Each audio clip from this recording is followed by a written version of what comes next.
किसी शायर ने ट्राइंगल्स यानी त्रिभुज के बारे खूब कहा है। प्यार में है धोखा, प्यार में जुदाई है। प्यार में है धोखा, प्यार में जुदाई है। त्रिभुज का क्षेत्रफल 1/2 गुना आधार गुना ऊंचाई है। सो इसी प्यारी शायरी के साथ शुरू करेंगे आज का कंसेप्ट। आज का कंसेप्ट कह सकते हो आपकी बुक का और इस चैप्टर का सबसे इंपॉर्टेंट कंसेप्ट है थ्योरम 6.1, जिसे बोला जाता है बीपीटी यानी कि बेसिक प्रोपोर्शनैलिटी थ्योरम, या फिर बोला जाता है थेल्स थ्योरम। ये जो आज थ्योरम हम करने जा रहे हैं इसका प्रूफ पेपर में आना ही आना है। ये मान लो कि ये 4 नंबर का कंसेप्ट तुम्हारा पक्का हो जाएगा, वो भी बहुत ही इजी मेथड के साथ। तो प्लीज वीडियो को अंत तक जरूर देखना, ये कंसेप्ट बहुत इंपॉर्टेंट है। मैं कोशिश करूंगा तो मैं इजी से इजी मेथड में इसको क्लियर कर सकूं। और जिन्होंने पिछले चैप्टर की वीडियोस नहीं देखी, AP, quadratic equation, linear equation, सबके लिंक मैंने डिस्क्रिप्शन में बॉक्स में डाल दिए, जाइए एक बार ये आप देखिए और फिर वापस आइए थ्योरम 6.1 जिसका नाम है बीपीटी यानी कि थेल्स थ्योरम। अब थेल्स थ्योरम यानी बीपीटी बोलती है if a line drawn parallel to one side of a triangle to intersect the other two sides in distinct points then the other two sides are divided in same ratio. कहने का मतलब ये है, उसने क्या given है, कहता जी आपको गिवन है कि जो ये लाइन है ना डीई और जो ये लाइन है बीसी, ये दोनों आपस में है पैरेलल। ये जो 2 लाइंस है ये है आपस में पैरेलल। अगर ये पैरेलल है तो आपको प्रूव ये करना है, आपको ये प्रूव करना है कि जो रेशियोज बन रही हैं पहली साइड की यानी कि ये साइड की रेशियोज यानी एडी अपॉन डीबी, और रेशियोज बन रही है जो दूसरी साइड की यानी कि एई अपॉन ईसी, ये आपस में होनी चाहिए क्या, इक्वल। अब दोबारा से मेरी बात सुनिएगा, क्या स्टेटमेंट में बोला है, if a line drawn parallel to one side of a triangle to intersect the other two sides, एक साइड से पॉइंट से और दूसरे साइड के पॉइंट तक एक पैरेलल लाइन ड्रॉ करी। इस लाइन के पैरेलल लाइन ड्रॉ करने के बाद जो ये साइड की रेशियोज बनती है यानी एडी अपॉन डीबी, पहली चीज ये, और दूसरी रेशियो बनती है एई अपॉन ईसी, ये दोनों आपस में क्या है, बराबर। ये हमें गिवन है, ये हमें प्रूव करना है, इसको बोलते हैं बेसिक प्रोपोर्शनैलिटी थ्योरम। अब फिगर मैंने आपके सामने पहले ही बनाकर रख दी है, पेपर में तुम्हें सिर्फ और सिर्फ ये आएगा कि स्टेट एंड प्रूफ बीपीटी, आपको construction, given, to proof, proof और फिगर खुद से बनानी है, वहां पे ऐसा कुछ नहीं मिलने वाला। अब हमने एक ट्राइंगल तो कंस्ट्रक्ट कर लिया, उसके बाद आगे कंस्ट्रक्शन में क्या क्या लेना है वो मेरी बात जरा ध्यान सुनना। एक ट्राइंगल एबीसी है, डी पॉइंट है एबी पर और ई पॉइंट है किस पे, एसी पर, सच दैट आपको यहां पे लेना है कि जो ईएन है वो परपेंडिकुलर है किसके, एबी के। ये जो ईएन है मैंने ग्रीन लाइन से बनाया है वो किसके परपेंडिकुलर है, ये पूरी लाइन एबी के। एंड जो डीएम है वो परपेंडिकुलर है पूरी लाइन, ये जो डीएम है ये परपेंडिकुलर है पूरी लाइन एसी के। ये हमारी है पहली कंस्ट्रक्शन कि जो ईएन है, ये ईएन है वो पूरा एबी के परपेंडिकुलर है और जो डीएम है वो पूरा किसके परपेंडिकुलर है, एसी के। ये हमने कंस्ट्रक्शन लिख दिया, ये हमें दिया हुआ था और ये हमें प्रूफ करना था कि जो रेशियोज है वो इक्वल आनी चाहिए। अच्छा, अब ये तो हो गया, अब शुरू ऐसे कैसे करना है इसको, मेरी बात वो ध्यान से सुनिएगा। सबसे पहले क्या लेना है, ऊपर वाला ट्राइंगल लेना है एडी, यहां से हम प्रूफ शुरू करते हैं। आपको क्या लेना है, ऊपर वाला ट्राइंगल एडीई। अब एडीई का निकालना एरिया, सिर्फ बात समझना, एंड में समझाऊंगा ऐसे क्यों कर रहे थे, क्या हो रहा था, क्या चल रहा था। आपको क्या करना है, एरिया निकालना है ट्राइंगल एडीई का। अब जो एडीई है ना वो राइट ट्राइंगल है। अब राइट ट्राइंगल कैसे है, क्योंकि उसमें जो ईएन है ना वो परपेंडिकुलर है किसके, एडी के। ध्यान से मेरी बात सुनना, ये जो ईएन है ना ये परपेंडिकुलर है किसके, एडी के। वैसे तो ईएन पूरे बेस के लिए परपेंडिकुलर है, पर हमने सिर्फ ट्राइंगल अभी के लिए ऊपर वाला लिया ना, तो जो ईएन है वो सिर्फ और सिर्फ किसके परपेंडिकुलर है, एडी के, वो हमने ले लिया। अगर ईएन एडी के परपेंडिकुलर है तो इसका एरिया आ गया half multiply by base multiply by height. तो ट्राइंगल एडीई के लिए जो बेस बनेगा वो बनेगा एडी, क्योंकि एन पे परपेंडिकुलर फॉल कर रहा है, तो यानी कि जो एडी है वो क्या हुआ आपका बेस, हाफ इंटू बेस, और हाइट क्या हुई, जो परपेंडिकुलर होता है यानी कि ईएन। इसको हमने मान ली इक्वेशन नंबर 1। ओके, अब हमें प्रूफ में ना डीबी चाहिए इसके नीचे। अब जो डीबी है ना वो नीचे वाले ट्राइंगल में आ रहा है, यानी कि ट्राइंगल डी बी और ई में, ये जो ट्राइंगल डीबीई बन रहा है ना उसमें डीबी आ रहा है। अब हमें नीचे वाला ट्राइंगल चाहिए क्योंकि मुझे डिनोमिनेटर में डीबी बनाना है। तो क्या करेंगे, नीचे वाला ट्राइंगल लेंगे, उसका निकालेंगे एरिया। अब यहां पे दोबारा सुनेगा, यहां पे सबसे इंपॉर्टेंट कंसेप्ट है कि बेस कैसे निकालना है और परपेंडिकुलर कैसे निकालना है।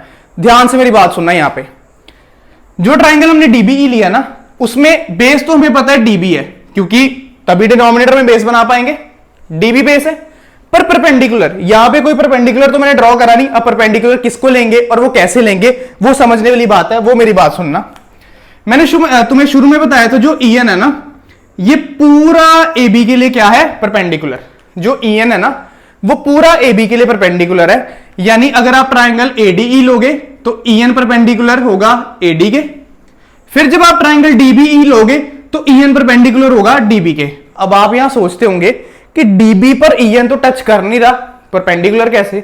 अब यहां पे एक एग्जांपल देता हूं। जैसे आपका एक रूम है, आप अपनी छत से यानी कि रूफ से कितने भी परपेंडिकुलर ड्रॉप करा रहे हो अपने फ्लोर पे, सारे की सारी हाइट्स क्या आएंगी, इक्वल।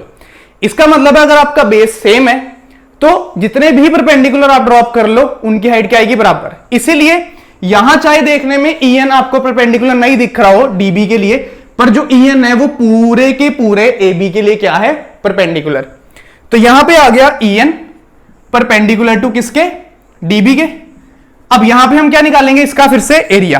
तो एरिया आया half multiply by base. Base हमारे लिए बन गया डीबी और हाइट हमारी आ गई क्या, ईएन। इसको मान लिया हमने इक्वेशन नंबर 2। अब एडी भी बन गया, डीबी भी बन गया। क्या करेंगे, इक्वेशन 1 और इक्वेशन 2 को क्या कर देंगे, डिवाइड। यहां ध्यान सुनना, इक्वेशन 1 की लेफ्ट हैंड साइड है एडीई, तो यह आ गया area of triangle ADE is equals to equation 1 की राइट हैंड साइड है half multiply by AD multiply by EN. हमने क्या करा, इक्वेशन 1 और 2 को क्या करा, डिवाइड, क्योंकि हमें रेशियो बनानी है एडी ओवर डीबी की। अब इक्वेशन 2 की लेफ्ट हैंड साइड है, अब एरिया ऑफ ट्राइंगल डीबी ये लेफ्ट हैंड साइड पे आ गया, which is equals to half multiply by DB multiply by EN. अब होगा क्या, half half cancel, EN EN cancel. अब लेफ्ट पे बचा आपका area of triangle ADE upon area of triangle DBE, और राइट साइड पे बचा आपका एडी अपॉन डीबी, और इसको मान ली हमने इक्वेशन नंबर 3। हमारा लेफ्ट हैंड साइड क्या हो गया, यहां पे अभी तक के लिए रेडी हो गया। ठीक है, एक बारी आप देखो, फिर हम राइट साइड बनाने की शुरुआत करें। अब प्यारे बच्चों, राइट साइड बनाने के लिए क्या करेंगे, यहां पे अगला पार्ट सुनना। हमें इधर चाहिए एई। अब जो एई है ना, वो ऊपर वाले ट्राइंगल में ही आ रहा है, और वो ऊपर वाले ट्राइंगल का एक बेस है। अब दोबारा क्या करेंगे, सिलेक्ट करेंगे, एरिया ऑफ ट्राइंगल एडीई लेंगे, पर एडीई में अब क्या करेंगे, परपेंडिकुलर चेंज कर देंगे जिससे बेस चेंज हो जाए। हम परपेंडिकुलर लेंगे डीएम, जो कि परपेंडिकुलर है किसके, एई के। अब मैंने तुम्हें यहां पे भी शुरुआत में बताया कि जो डीएम है ना, वो पूरा एसी के लिए परपेंडिकुलर है। अगर हम ट्राइंगल ही सिर्फ ये ऊपर वाला ले रहे हैं ना, एडीई, तो अभी के लिए डीएम सिर्फ और सिर्फ एई के लिए परपेंडिकुलर है। तो डीएम आ गया ए के परपेंडिकुलर, तो इसका एरिया आ गया half multiply by base, base यानी एई और हाइट यानी कि परपेंडिकुलर जो कि था डीएम। ये बन गई आपकी इक्वेशन नंबर 3। अब यहां पे आगे दोबारा सुनना, यहां पे हमें डिनोमिनेटर में चाहिए ईसी। ईसी यानी कि ये जो नीचे वाला पार्ट है ये वाला, और ईसी के लिए तुम्हें ट्राइंगल चाहिए डी ई और सी, तभी ट्राइंगल डी ई सी में बेस ईसी ले पाओगे। अब फिर से वही बात, ईसी बेस तो हम ले लेंगे, पर ईसी का परपेंडिकुलर कौन है। अब फिर वही बात कि जो डीएम है ना ये वाला, ये पूरे साइड के लिए परपेंडिकुलर है, यानी पूरे एसी के लिए परपेंडिकुलर है। डीएम एई के लिए भी परपेंडिकुलर है, डीएम ईसी के लिए भी परपेंडिकुलर है। सेम एग्जांपल, अपनी छत से जितने मर्जी परपेंडिकुलर ड्रॉप कर लो, इक्वली आने पड़ेंगे। तो इसका मतलब है जो डीएम है वो परपेंडिकुलर है ईसी के। अब नीचे वाला ट्राइंगल लिया, area of triangle DEC, area निकाला half multiply by base, base यानी ईसी, और हाइट आ गई आपकी डीएम। ये बन गया आपका क्या, इक्वेशन नंबर नहीं 3 यहां पे था, ये बन गया 4 और ये बन गया 5। अब क्या करेंगे, मुझे रेशियो चाहिए एई ओवर ईसी की, तो मैंने 4 और 5 को क्या कर देना है, डिवाइड। Divide equation 4 and 5। अब इक्वेशन 4 की लेफ्ट हैंड साइड थी प्यारे बच्चों area of triangle AD, equation 5 की लेफ्ट हैंड साइड थी प्यारे बच्चों एरिया ऑफ ट्राइंगल डीईसी। उसी तरह से इक्वेशन 4 की लेफ्ट हैंड साइड थी half multiply AE multiply by DM और इक्वेशन 5 की राइट हैंड साइड थी half multiply bye EC multiply by DM.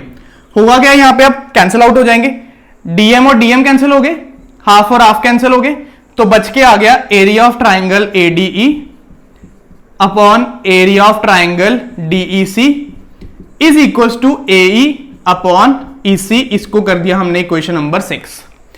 अब आप यहां सोच रहे होंगे कि इक्वेशन नंबर 3 में भी दो साइड्स हैं, इक्वेशन नंबर 6 में भी दो साइड्स हैं। अगर दोनों साइड्स में कोई एक साइड बराबर होती ना, चाहे दोनों की लेफ्ट चाहे दोनों की राइट, तो उनको कंपेयर करते तो आंसर आ जाता।